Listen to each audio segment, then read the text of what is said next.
Pag may naninira sa'yo, pag may taong galit sa'yo, pag may taong inggit sa'yo, ibig sabihin niyan mas magaling ka, mas marunong ka, mas mabait ka.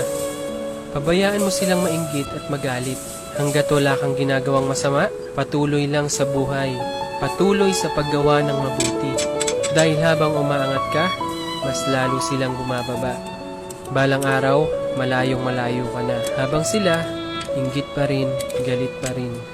Hanggat patuloy nilang kinukumpara sarili nila, hindi sila uunlad.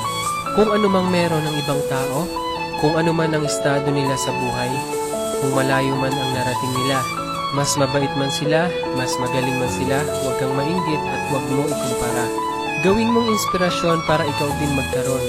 Dahil walang tao na magkapareho.